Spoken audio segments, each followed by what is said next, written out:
Today we're gonna find out if Pondzilla, the 5,000-gallon aquarium at the aquarium house, is still pouring water into the basement or not. But I'm at the Reptarium and I have some work to do before we head over there. And the first thing I have to do before we leave is go through all the ball pythons, switch the males out, see what's potentially breeding, and get this thing going. It's the second week of breeding here downstairs. We've had a lot of breeding. It's early in the breeding season and we're super excited. Let's just go ahead, check males, and switch them around.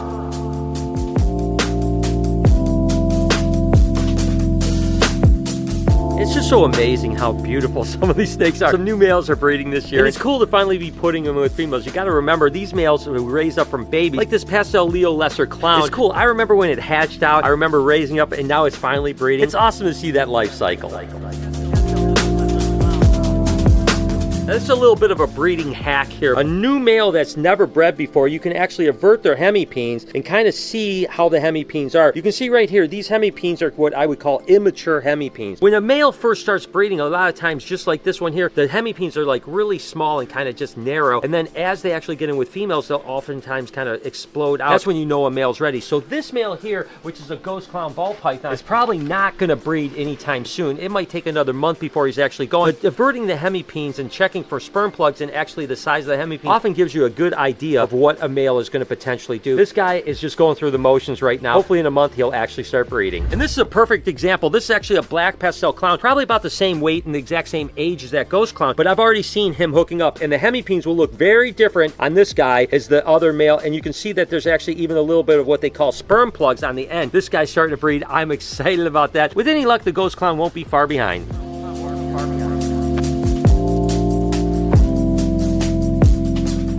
Super Lori Leopard is off to a good start. He's been breeding like crazy.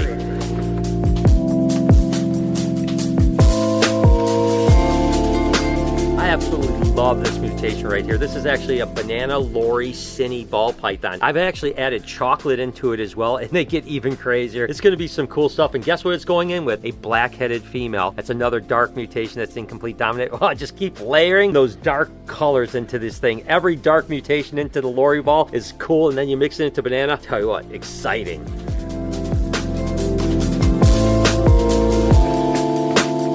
I have all my males all switched out and ready to go, and just one little accident. Let's check on the tadpoles. I mean, look how cool they are. Remember when we saw them just a few days ago? I swear to guys, they've gotten like twice the size, and they're starting to elongate a little bit, right? When they're actually first hatched and tadpoles are like round, and then they start to elongate, you can almost start to see that some legs are just starting to kind of protrude a little bit. It's amazing. You can even see little eyes in the front of them. Literally, it's crazy that within a couple days, tadpoles go from little tiny things to this. I mean, they're only about 7 days from the time that they were actually laid as eggs. They hatch within like 2 or 3 days, and then here they are. Total metamorphosis is about 2 months or so. It is amazing. So far, we haven't really lost any. Hopefully that continues on, and I guess now I'm a frog breeder. Watch out, Justice Frogs. Before I get out of here and go check on that pond, which I'm absolutely anticipating like crazy, I'm just checking on a few things here at the Reptarium. Hey, Diddy, you just hanging out up here? Absolutely amazing. I've got to check on salt and peppers enclosure. Remember, we had some issues with just kind of the sediment coming out. I think it's kind of finally getting cleared up. Looking good. Yeah, absolutely. Oh, look at Salty just sitting on top of the waterfall. Like, yeah. No water, guys. The water is cleared up. We have a little bit of sediment. I'm going to go ahead and clean that off today. I think we're finally over the hump with this one. It's awesome to see that salt and peppers enclosure is completely done.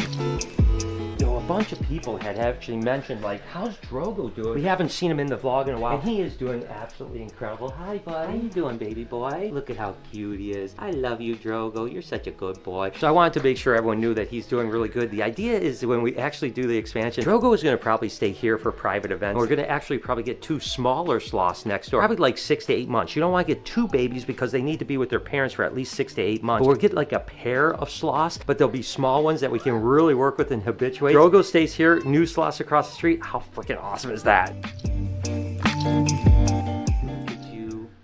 Such a cutie. Oh my gosh, that's the cutest thing ever. I did want to share some really exciting news. The other day, Jessica showed you that we had our blackheads over at BHB Breeding. Well, take a look at this right here. Of course, this is Snap here. He's our male, and he was breeding our female here, which of course is Pop, and she is loaded with eggs. Look at that right there. Look at how many eggs she has right here. This is the very first time I've ever bred black-headed pythons. I bred Womas before years ago, but never bred blackheads, and look at that ovulation right there. That is absolutely amazing. She's she's just starting to kind of go into shed as well, which is kind of like the pre-lay shed. So she's at the post end of ovulation about a week and a half ago, and now she's going into shed, which means she's going to lay eggs here in about maybe 35 or 40 days. Eggs take about 60 days to hatch. So about 3.5 months from now, we're going to potentially have some baby blackheads, the very first ones that I've ever produced. It's cool that they bred right here on display. But I tell you what, guys, my anxiety is at an all-time high about this aquarium house. So what do you say we get out of here and find out if the aquarium house is turned into an aquarium?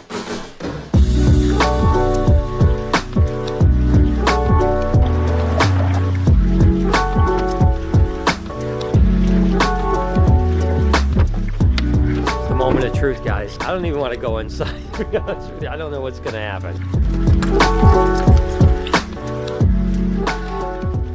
All right, so I don't hear any water down there. Doesn't mean anything. Could be a standing puddle of 6 inches. So let's go check it out. The lights are out, so I can't see.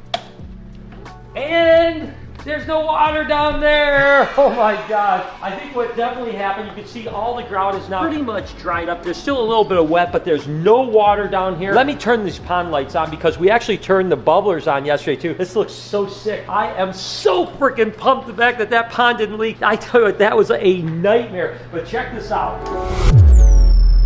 Ooh, look at how cool this looks, guys. Crystal clear. The bubblers are going. Again, I never saw this filled like this, and I've never seen fish in this pond ever. About a week from now, after it cycles just a little bit, we'll add some bacteria and stuff like that, get the temperature, because it's definitely cold, because obviously 5,000 gallons of water, you're gonna have cold water, right? So this has to warm up a little bit. It'll probably take about a week. We'll get a little starter fish, maybe 10 fish in here, let them swim around, and then we'll get 10 more maybe in about a week, because we only have about 20 fish. When it comes to koi, you want about 1 fish per 250 gallons. We have 5,000 gallons, which means we have about 20, maybe 25 fish if you really want to push it. Holy cow, guys. Look at how freaking cool that looks. That is freaking so dope. While we're here at the aquarium house, I might as well go ahead and bust out what we need to get done here before we're ready to go. By the way, I'll put a link in the description. Again, if you guys are interested in staying at their house, you can get on a waiting list. And as soon as we actually have it available, which hopefully will be about 2 weeks from now, we'll actually email you. And if you want to book it, you can actually stay here. So as far as down here, pretty much just cleaning up. I do have to put something here. And what I'm thinking about doing is having a mirror of like koi fish right here to block this off, just so that the filtration is in here. I do have to put a door here, again, just so that the filtration is kind of set. Again, we'll just clean up down here. We have to do some decorations on the walls, but then the basement is basically done now that the pond is done and the filters are going. This is freaking awesome. When it comes to these rooms here, again, the fish, we have some starterfish. Look at them, look at them, check them out. Oh my gosh. They hide a lot, so when you see them out, it's freaking cool. But again, we're gonna be able to get about 50, 60 fish in here, African cichlids. The fish that we put in here are doing really good. You can see a little cloud still happening. That little cloud is actually just that bacteria plume. Look at this, is one of the cichlids right here. He's like going into his little cave. Oh, there he goes. About a week from now, we'll get fish in there. We have, again, some decorations to do here. Really, this room is all set. We've got the pondless waterfall, the projector, everything else. Just decorations in here. Cleaning some stuff up. Oh, I wanted to show you. By the way, check this out. This is pretty cool. We're going to actually have this over here as like a mantle. And then above it, we're going to actually have like maybe a fish or a shark that's going to be like the same type of material that's built in, but it'll have a blue backlight on it. There's actually electricity right here, so you'll have this blue glow. Basically look really, really cool. So this room is pretty much going to be done other than decoration. But I did want to show you something that got fixed yesterday, that it was really another kind of big project that I was excited about. And that is the hot tub. The hot tub is now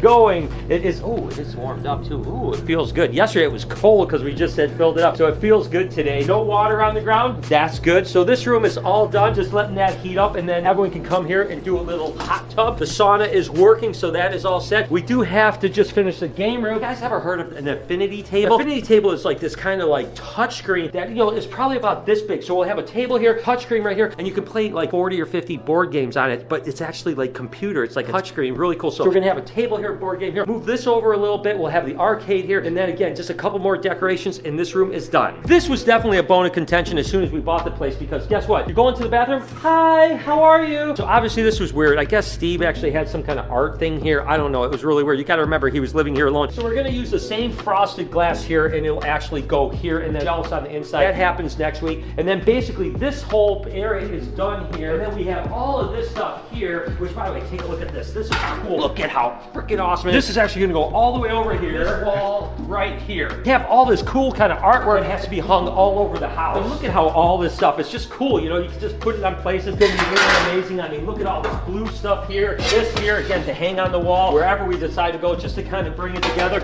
We're gonna take this, which is actually, check this out. This is actually a fireplace, and when you turn it on, you can actually turn it to blue, and even have blue backlights. This is actually gonna get hung in the master bedroom. That way you can have a little ambiance with some flames. Really cool, I can't wait for this. So that has to get hung. I think that's basically about it, guys. So we are so close in the aquarium house. It's gonna look so crazy to walk into this area and just have fish. It's almost like they're floating in air. So the aquarium house is literally that close to being done, guys. So if you're interested in staying here at any point, whether you want to come to the Reptarium or just hang out in a crazy house, again, link in the description to the mailing list you can sign up for. Tell you what a relief that the aquarium house is doing well. But back here at the Reptarium, I wanted to give you a little update on Freya. Now Freya's finally at the point where she's staying full-time in this enclosure, and take a look at this. We'll feed.